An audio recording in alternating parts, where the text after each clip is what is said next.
एक नहीं, दो नहीं, हर कदम पर लापरवाही और लीपापोती। रिटायर्ड अफसर बोले, शव मिलने पर 302 में दर्ज होता केस। सुल्तानपुरी संदिग्ध वारदात की थ्योरी पर एक रिटायर्ड सीनियर पुलिस अफसर ने जांच में लापरवाही और लीपापोती के पॉइंट्स उजागर किए हैं।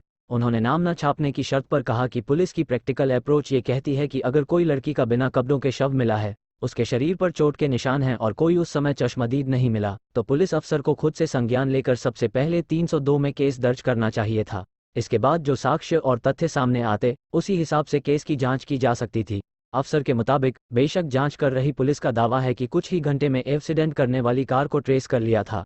उसमें सवार 5 लोगों को गिरफ्तार कर लिया गया था और उनसे हुई पूछताछ के आधार पर पुलिस ने एक्सीडेंट मान लिया था। लेकिन लड़की के बिन कपड़ों के शव मिलने पर क्या आरोपी की बातों पर भरोसा किया जा सकता है? सवाल उठता है कि कैसे पुलिस ने आरोपियों के बयान को पहली नज़र में ठीक मान लिया, जबकि उस समय तक न वेरिफिकेशन की न जस्टिफिकेशन हुआ।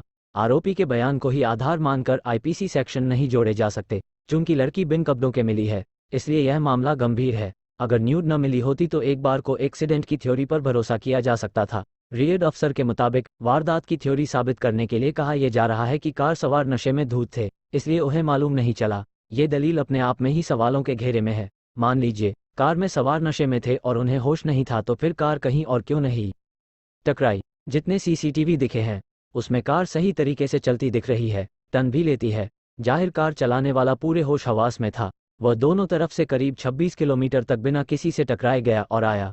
इसके बाद कार को लेकर घर भी चला गया। इससे साफ होता है कि वह होश में ही थे। नशे में धुत उसे कहा जाएगा जो बेसुध मंगलवार शाम भारी सुरक्षा बंदोबस्त के बीच पीड़िता का मंगोलपुरी के शमशान में अंतिम संस्कार किया गया। पीड़िता की मां ने कहा, उन्हें अब यकीन नहीं है कि बेटी के साथ हादसा हुआ है। कहीं पड़ा हो या उसे होश ही न हो कि वह कहां और कैसे हाल में है।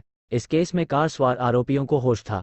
चश्मदीदों के बार बार कहने पर भी एक्टिव क्यों नहीं हुई? पुलिस अधिकारी के अनुसार इस केस की सही तरीके से जांच में लापरवाही के एक दो नहीं बल्कि कई लेवल हैं। जाहिर है उस रात एक्सीडेंट की जानकारी मिलने पर पहली लापरवाही लोकल पुलिस की थी, दूसरी उस रूट पर तैनात पीसीआर की है, तीसरी लापरवाही उन अफसरों की है जिन्होंने बिना वेरिफिकेशन और जस्टिफिकेशन के केस को हड़बड़ी में एक्सीडेंट बता दिया। पता लगाना जरूर है कि क्या उस रात 13 किलोमीटर के रूट पर कोई नाका नहीं था?